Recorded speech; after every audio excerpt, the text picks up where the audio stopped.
The Apollo University, University of Leicester. 35 lakhs fees for 3-year BEng UK.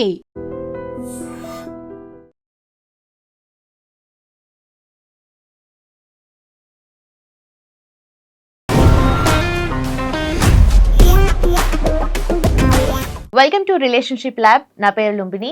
Karnataka Chitradurga అనే ప్రాంతంలో ఒక దారుణ ఘటన జరిగింది. ఒక అక్క వాళ్ళ బావ ఇద్దరు కలిసి తమ్ముడిని చంపారు.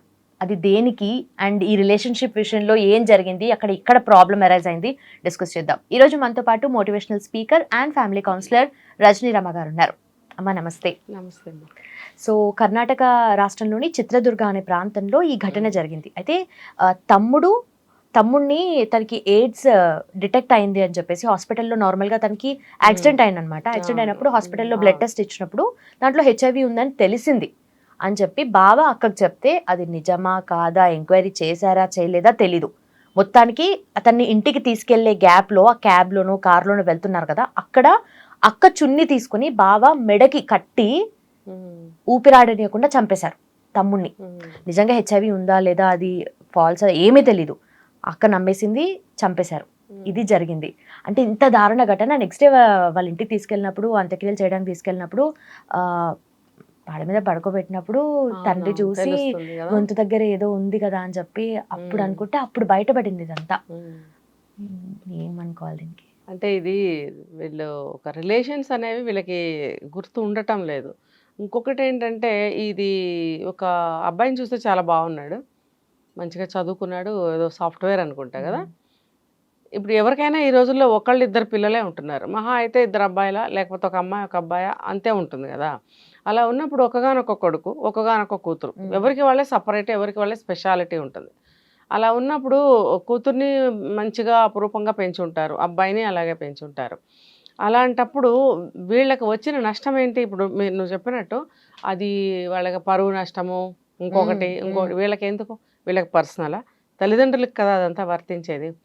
ఇప్పుడు ఏదైనా సరే ఈ రోజుల్లో రకరకాల వ్యాధులు అనేవి అలా కమ్యూనికేట్ అవుతూనే ఉన్నాయి, ఒకళ్ళ నుంచి ఒకళ్ళకి వస్తూనే ఉన్నాయి. అవి వస్తున్నప్పుడు ఎవరికి వాళ్ళే తగు జాగ్రత్తలు తీసుకుని ఆరోగ్య విషయంలో ఎక్కడ బయట ఫుడ్ తినకపోవడం, ఎంగిలి ఒకళ్ళు ముట్టుకోకపోవడము, ఇలాంటి కొన్ని జాగ్రత్తలు అనేవి తీసుకోవడం, ఇమ్యూనిటీ పవర్ పెంచుకోవడము, ఎక్కడ పడితే అక్కడ తినకపోవడము, ఇలాంటివి చేసుకుంటూ ఉండాలి. ఇది పక్కన పెడితే ఇప్పుడు ఆ అబ్బాయికి ఇప్పుడే వస్తున్నాను నాన్న అని చెప్పి ఫోన్ చేసినప్పుడు, ఏదో ఫంక్షన్కి వెళ్ళాడు, ఇంకా నేను బయలుదేరి వస్తున్నాను నాన్న అని చక్కగా ఫోన్ చేశాడు.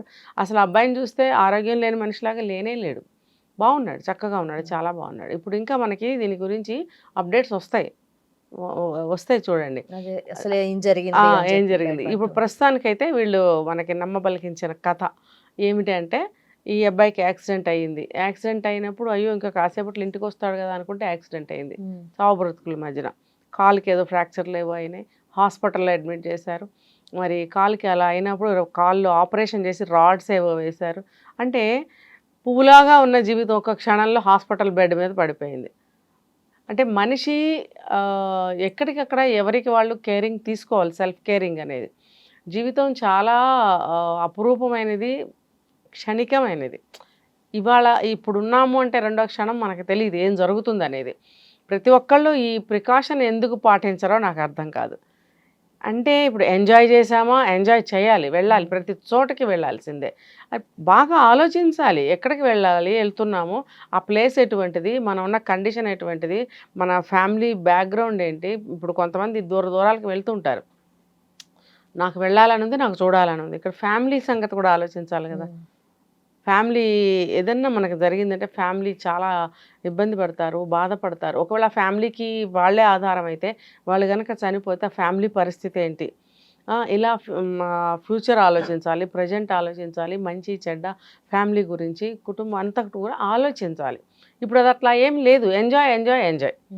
సరే, ఇతను ఏ ఎంజాయ్మెంట్కి వెళ్ళాడో, బాధ్యత కోసం ఒక ఫంక్షన్కి అటెండ్ చేశాడో వెళ్ళాడు, రిటర్న్లో యాక్సిడెంట్ అవుతుందని ఊహించారా మరి?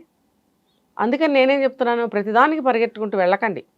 అది ఎంతో ఇంపార్టెంట్, అది వెళ్ళి అటెండ్ అయ్యి తీరాల్సిన విషయం.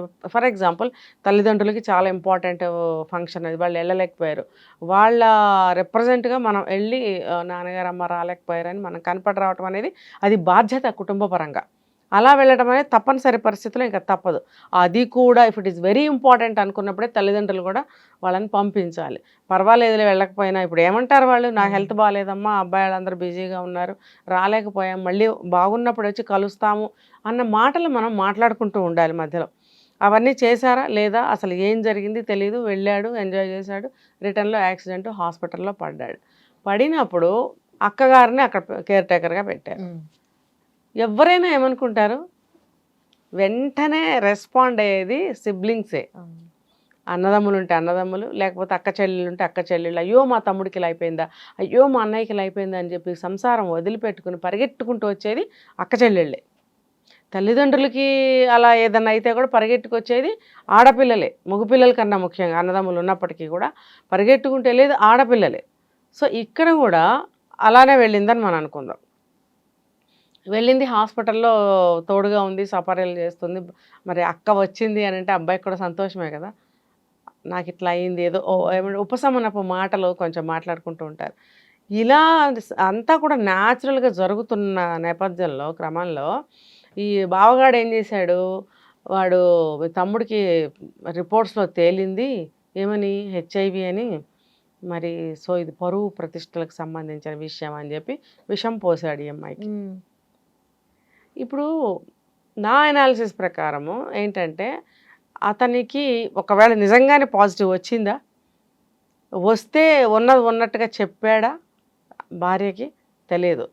పాజిటివ్ లేకపోయినా కూడా ఇప్పుడు ఈ అబ్బాయి బెడ్లో ఉన్నాడు కాబట్టి ఈ అబ్బాయిని ఈ వంకతో చంపేస్తే ఆస్తిపాస్తులు ఇంకా నాకే వస్తాయి కదా అని ఆలోచించాడా కదా. కొన్ని ప్రాంతాల్లో కొంతమంది మనుషులు ఇట్లానే ఆలోచిస్తారు. ఏమైనా సరే బయట వ్యక్తి అతను రక్తం పంచుకుని పుట్టిన తోడబుట్టిన వ్యక్తి అయితే కాదు.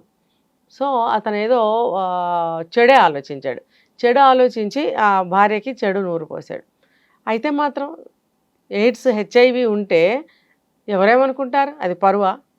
ఇప్పుడు కోవిడ్ వచ్చింది, కోవిడ్ వస్తే పరువు పోయిన విషయమా అది ఏమన్నా, లేకపోతే ఇంకో క్యాన్సర్ వస్తుంది పరువు పోయే విషయమా? మనిషి అనేవాడు ఏదో ఒక సిక్నెస్తోనే పోతాడు చివరికి. అంటే యంగ్ స్టేజ్లో ఉన్నప్పుడు కాదు, కానీ యంగ్ స్టేజ్లో ఏంటి, పిల్లలుగా ఉన్నప్పుడు ఏంటి, కోవిడ్ వచ్చి ఎంతమంది చనిపోయారు వయసు తారతమ్యం లేకుండా. అంటే మిగతా రోగాలు జబ్బులు వేరు, ఎయిడ్స్ వేరు కదా ఒక రకంగా చూసుకుంటే. ఎయిడ్స్ అంటే ఇప్పుడు మనుషులు సమాజంలో ఆలోచన దృక్పథం చాలా తప్పుగా ఉంది. ఎయిడ్స్ అంటే ఏంటి, 10 మందితో తిరిగితే వచ్చింది అని, అది కాదు కదా. ఇంజెక్షన్ వల్ల కూడా స్ప్రెడ్ కాదు కదా. ఎన్నో సంవత్సరాలు హాస్పిటల్కి వెళ్ళటానికి భయపడ్డాం. ఈవెన్ నేను కూడా హాస్పిటల్కి వెళ్ళటానికి భయపడేదాన్ని. ఒక ఇంజెక్షన్ తీసుకోవాలంటే అక్కడ హాస్పిటల్లో ఉన్నటువంటి వాళ్ళ స్టెథోస్కోప్స్లు ఏంటి, లేకపోతే గ్లౌజెస్ ఏంటి, ఇవన్నీ కూడా నాకు భయం వేస్తూ ఉండేది. అసలు వెళ్ళడానికే భయం వేసేది. వస్తుంది అని నేను చెప్పట్లేదు, మనకి సామాన్య మానవులుగా ఆ అనుమానాలు భయాలు ఉంటాయి. ఇప్పుడు అమ్మో స్టెథోస్కోప్ వాళ్ళకి చూసిందే మాకు చూశారు, ఆ గ్లౌజ్తోనే మొన్న టెస్ట్ చేశారు, ఏమన్నా అంటురోగాలు ఉంటే మనకు వస్తాయి అనే భయం సామాన్య మానవుడికి ఉంటుంది. హెచ్ఐవి అలా రాదు. అసలు అది ఎయిడ్స్ ఉందా లేదా మనకు తెలియదు. కాబట్టి ఎయిడ్స్ అనేది అలాగే వస్తుందన్న అపోహలో ఉన్నారు కాబట్టి, వీడేదో చెడు తిరిగాడు కాబట్టి ఎయిడ్స్ వచ్చింది, చనిపోతే ఆ పరువు పోతుందని ఫీల్ అవ్వడానికి నవ్వేడేస్ వ్యభిచారాలు చేయటం లేదా, అమ్మాయిల అబ్బాయిలు వ్యభిచారాలు చేయటం లేదా, అది పరువు నష్టం కదా. తెలిసి ఒకళ్ళే 10 మందితో చేస్తున్నారు బిజినెస్ వ్యభిచారము, అది పరువు నష్టమా? ఇది యాక్సిడెంటల్గా ఏదో ఒక విధంగా ఎయిడ్స్ వస్తే ఇది పరువు నష్టమా? అంటే చదువుకున్న వాళ్ళు, ఎంగేజ్లో ఉన్న వాళ్ళు కూడా విచక్షణ జ్ఞానం లేకుండా ఎందుకు ఆలోచించట్లేదు, రిలేషన్స్ ఎందుకు గుర్తుపెట్టుకోవట్లేదు? పరువు అదంతా అబద్ధం అని నేను అనుకుంటున్నా పర్టికులర్ ఈ కేసులో. ఒకవేళ నిజమే అయినప్పటికీ కూడా పరువు కోసము ఇలా సొంత తమ్ముడిని చంపుకుంటారు. దానికి ట్రీట్మెంట్స్ ఉన్నాయి, మెడిసిన్స్ ఉన్నాయి. ఇప్పుడు పాతకాలంలాగా కాదు, క్యాన్సర్కైనా ఎయిడ్స్కైనా మెడిసిన్స్ వచ్చాయి, చాలామంది రికవర్ అవుతున్నారు, మళ్ళీ నార్మల్ లైఫ్ లీడ్ చేస్తున్నారు. మరి ఈ అమ్మాయి ఎందుకు ఆలోచించలేకపోయింది? ఇద్దరు కలిసి కుట్ర పన్ని ఈ అమ్మాయి చున్నీతోటి వితిన్ మినిట్స్, వితిన్ అవర్స్ కావచ్చు, ఆ అబ్బాయికి ఉరివేసి చంపేశారు. ఎంత దారుణం కదా. అరే నా తోడబుట్టాడు, ఆ మొగుడు చెప్తే మాత్రం నేను వినాలా? ఎవరి పరువు పోతుంది ఇక్కడ? పోతే ఆ తల్లిదండ్రుల పరువు పోతుంది. నీ మొగుడు పరువు ఏమన్నా పోతుందా? నీ పరువు ఏమన్నా పోతుందా? నువ్వేదైనా సెల్ఫ్గా ఏదైనా ఏదో పని చేస్తే సెల్ఫ్గా నీ పరువు పోతుంది. నీకు అక్కడ ఎటువంటి సంబంధం ఉంది నీ పరువు పోవడానికి? నీ భర్తకి అసలు ఇంకా ఎంత మాత్రం సంబంధం ఉంది? అతను బయట నుంచి వచ్చిన అల్లుడు, అతని ఇంటి పరువు పోతుందా? ఇదంతా కూడా అజ్ఞానము, మూర్ఖత్వము, ఏమంటారంటే దుర్మార్గము. సో ఆ విధంగా చంపేశారు. పాపం ఇంటికి నిజంగానే అనుకుని వీళ్ళు ఏం చేశారు, నిజంగా చెప్పుకుందాము, ఎయిడ్స్ వచ్చింది, హాస్పిటల్లో పాజిటివ్ వచ్చింది, వచ్చి అక్కడ చచ్చిపోతాడా? చచ్చిపోడు కదా. మరి ఏది చెప్పి ఇంటికి తీసుకొచ్చారు? తల్లి స్నానం చేయించేటప్పుడు చూస్తే ఇక్కడ మెడ మీద చారలు ఉన్నాయి, ఏంటి అని చూస్తే ఇది మామూలుగా లేదు, ఏదో ఉరేసి చంపేసినట్టుంది అని అనుమానం వచ్చి మొత్తం ఎంక్వైరీ చేస్తే ఇది కథ అంతా బయటదేది. అంటే అక్క బావాల మీద అనుమానం వచ్చింది తల్లిదండ్రులకి, వాళ్ళని పట్టుకుని కేసు పెట్టి గందరగోళం చేస్తే బయటకు వచ్చింది. ఏమైనా సరే ఇది పరువు పరువు పరువు పరువు అంటే మనం ఏదో పనులు చేస్తే పరువు పోతుంది, తర్వాత ఒక రిలేషన్ని గుర్తు పెట్టుకోకుండా హత్యలు చేసినా ఇలాంటి వెధవ పనులు చేసినా పరువు అప్పుడు పోతుంది. అసలు మామూలుగా ఏమైంది జరిగిన విషయాల వల్ల పరువు పోదు, మనం చేసిన పనుల వల్ల పరువు పోతుంది అనేది తెలుసుకోవాలి వీళ్ళు. ముఖ్యంగా తోడబుట్టిన రక్త సంబంధికురాలు ఆ భర్త ఏం చెప్తే అది నమ్మేస్తుందా? అతను బయట నుంచి వచ్చినవాడు, అతని అంతరంగం ఏంటి, అతని ఆలోచన ఏంటి అనేది ఈ అమ్మాయి ఆలోచించలేకపోతుందా? రిలేషన్స్ అనేది వాల్యూ ఇవ్వక్కర్లేదా? నీకు అంతగా అనుమానం. నేనైతే ఏం చేస్తాను తెలుసా, హ్యాపీ నువ్వెవడు ఎక్కడి నుంచి వచ్చావు, నువ్వు చెప్తావు ఏంటి మా తమ్ముడు గురించి, నేను డాక్టర్ దగ్గరికి వెళ్ళి అడుగుతా, ఏదా రిపోర్ట్స్ ఇట్టి నేను చూస్తా. అంత 10th క్లాస్ చదివినా కూడా రిపోర్ట్స్లో ఏముందో చెప్పగలం మనం. మరి ఆ అమ్మాయి ఏం చదివిందో మనకు తెలియదు. నీకు తెలియకపోతే డాక్టర్ దగ్గరికి వెళ్ళి నువ్వు అడగాలా లేదా, ఏంటంటే మా తమ్ముడికి ఏం రిపోర్ట్స్ వచ్చాయి నాకు చూపించండి, లేదా మీరు చూసి నాకు చదివి చెప్పండి అని అడిగి కన్ఫర్మ్ చేసుకోవాలి కదా. చేసుకోకుండా ఆ మొగుడు ఏం చెప్తుంది నమ్మేస్తావా నువ్వు? నమ్మేసి తోడబుట్టిన వాడిని నీ చున్నితోనే చంపించావు కదా. ఇప్పుడు ఏమైనా ఇద్దరు వెళ్తారు జైలుకి, ఇది ఇప్పుడు బాగుంటుంది. ఇప్పుడు ఇలాంటి వెధవ పని చేసినా నేను చాలాసార్లు చెప్తాను, 2వ నిమిషంలోనే పోలీసులు శిక్ష రూపంలో వచ్చి నీకు నిలబడతారు. అది తెలుసుకుంటే కనుక మేధావులు అన్నమాట ఈ రోజులను బట్టి. Thank you so much.